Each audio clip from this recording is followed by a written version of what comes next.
Hey kids, welcome to section 7.3, graphing reciprocal functions. Today we're going to learn how to determine properties of reciprocal functions and how to graph transformations of reciprocal functions. So if we take a look at a reciprocal function, it has the format of f of x equals 1 over a of x. And a of x is a linear function.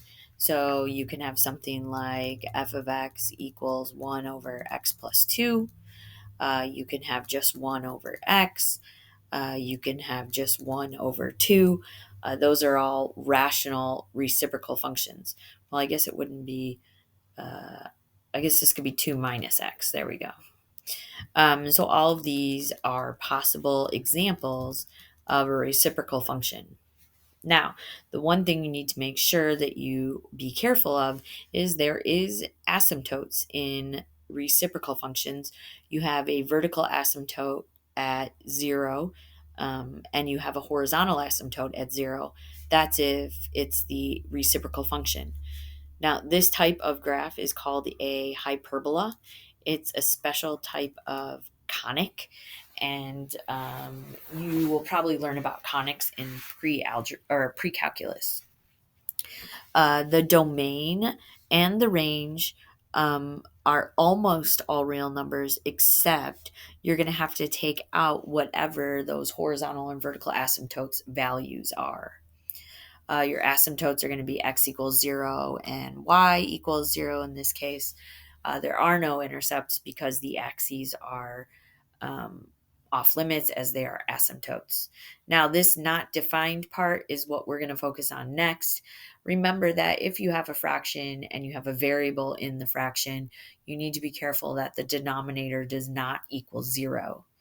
If we look at letter A down here, determine the value for x for which each function is not defined.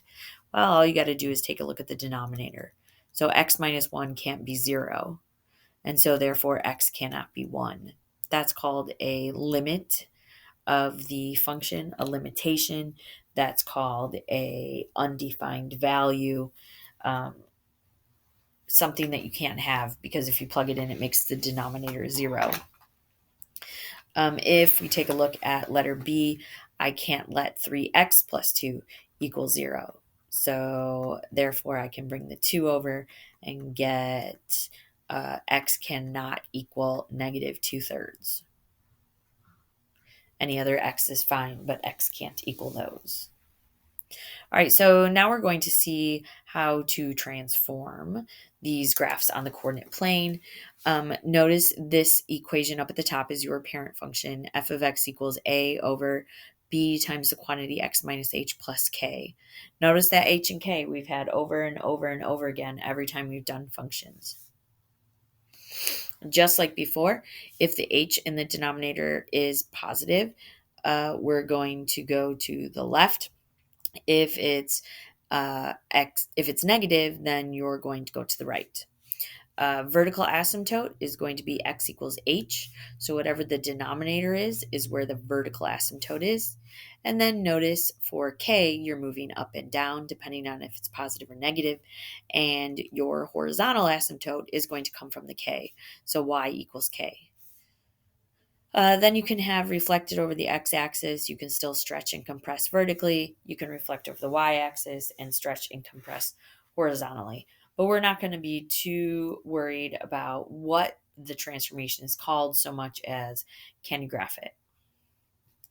So I need to, in this example, identify the horizontal asymptote, the vertical asymptote, the domain and range of each function, and then I need to graph the function.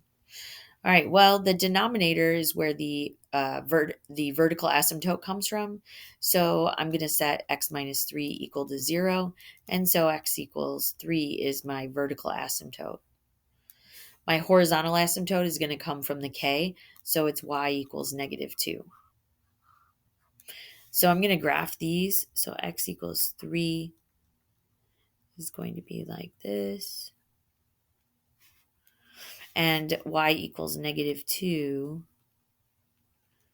is going to look like this. Now, to make my table, I want to plug in numbers for x that's going to make it easy. Well, I can't plug in 3. But if I look at my picture, where they cross is the best place to find your x's. I want to plug in the x's to the right 2 spots and to the left 2 spots of that vertical asymptote. So if I look, if my vertical asymptote's at 3, I want to plug in 4 and 5, and then I want to plug in 2 and 1. So I want to plug in 4 and 5 and 2 and 1. So notice if I plug in a 4, 4 minus 3 is 1, 4 divided by 1 is 4, and 4 minus 2 is 2. If I plug in 5, 5 minus 3 is 2, 4 divided by 2 is 2, 2 minus 2 is 0. So that gives me 1, 2, 3, 4, 1, 2, 4, 2, and 5, 0. Looks like that. Then I'm going to plug in 2.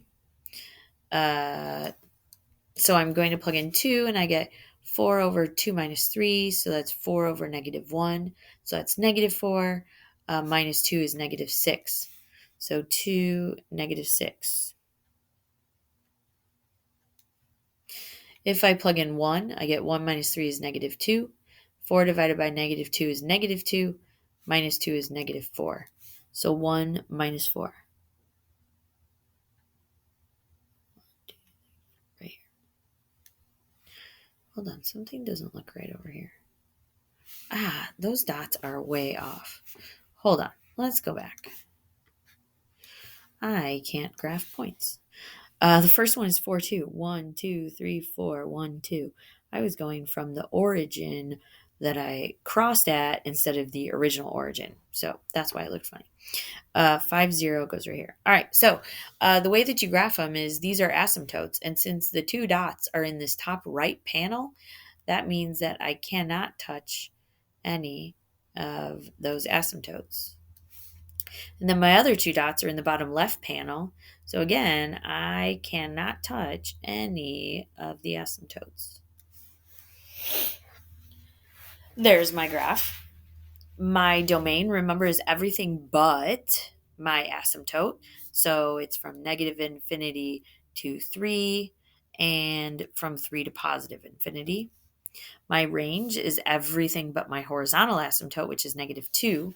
So I have negative infinity to negative 2 and negative 2 to positive infinity.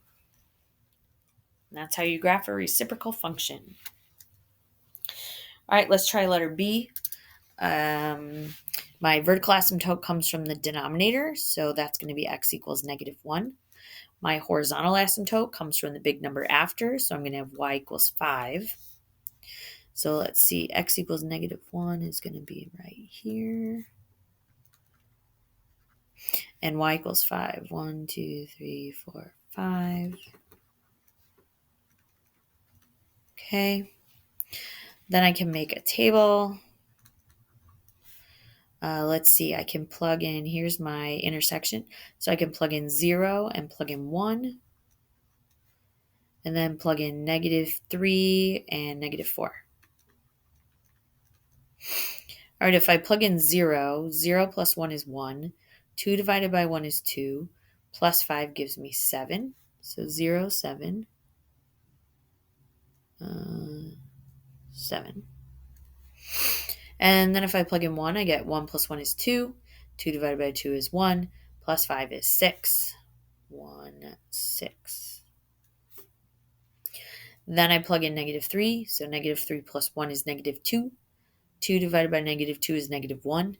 Plus 5 is 4. So negative 1, 2, 3, and 4. If I plug in negative 4, hold on, I should be plugging in negative 2 and negative 3. My bad. So this negative 4 needs to be a negative 2. Yep. So if I plug in negative 2 plus 1 is negative 1. 2 divided by negative 1 is negative 2. Plus 5 is 3. So negative 2, 3. All right, my asymptotes chop the coordinate plane into 4 chunks. My first 2 dots are in the top right, so I'm going to hug the asymptotes in the top right. My other 2 dots are in the bottom left, so I'm going to hug the asymptotes there. My domain is everything but the vertical asymptote, so that's everything but -1. So negative infinity to -1 and -1 to positive infinity. My range is everything but the horizontal asymptote, which is 5. So negative infinity to 5 and 5 to positive infinity. Awesome. So that's how you graph a reciprocal function. I have some more examples here. So if we look at letter A, my horizontal asymptote is going to come from 1, so y equals 1. My vertical asymptote is going to come to the denominator, so x equals -3. So let's see, 1, 2, 3. And y equals 1. All right, let's make a table. Oh, that's not going to be tall enough. Let's do it more like this, x and y. All right, find that intersection point. So it looks like I'm going to do -2 and -1. And then I'm going to do -4, -5. So if I plug in -2, -2 plus 3 is 1.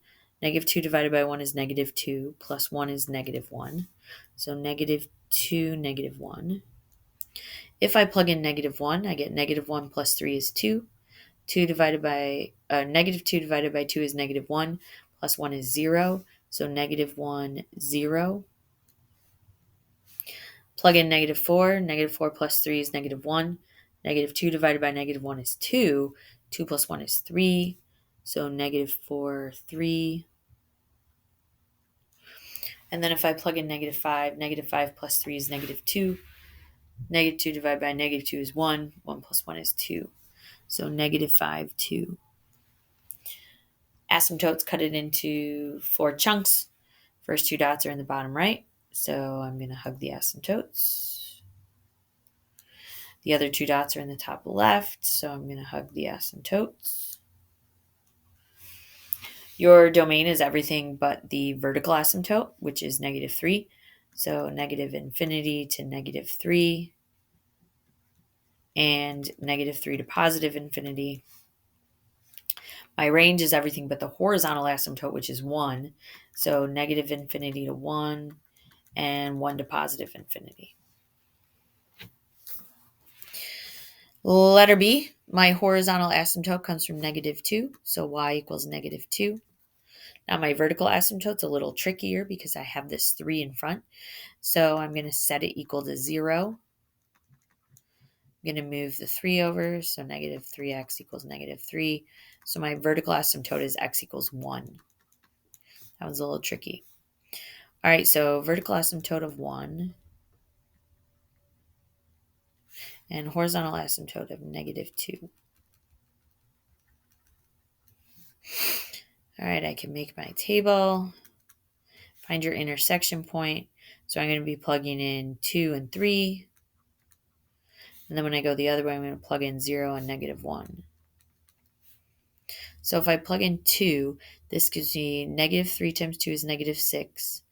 Plus 3 is -3. So this is -1/3 minus 2 is -2 1/3. This one's kind of ugly because it's smushy. So 2 and then -2 1/3. If I plug in 3, I get -3 times 3 is -9, plus 3 is -6. So that's -1/6 minus 2. That's -2 1/6. So 1, 2, 3, -2 1/6. This one's weird. So it's really, really close in this bottom right section. I'm going to do the same thing. I'm going to plug in 0. So -3 times 0 is 0. 0 plus 3 is 3. So I have 1/3 minus 2. That's -1 2/3. So 0, -1 2/3. If I plug in -1, that gives me -3 times -1 is 3. 3 plus 3 is 6. 1/6 minus 2, that's -1 5/6. So again, it's really close. So you're going to hug the asymptotes and hug the asymptotes. All right, your domain is everything but your vertical asymptote, which is 1, so negative infinity to 1 and 1 to infinity. And the range is everything but the horizontal asymptote, which is negative 2, so negative infinity to negative 2 and negative 2 to positive infinity.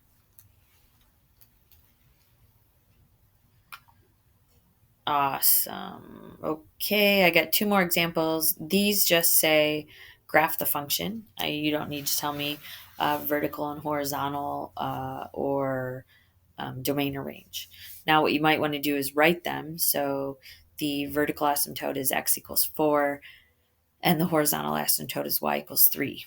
So you might just want to write them 1, 2, 3, 4. And your horizontal is 3, 1, 2, 3. Okay.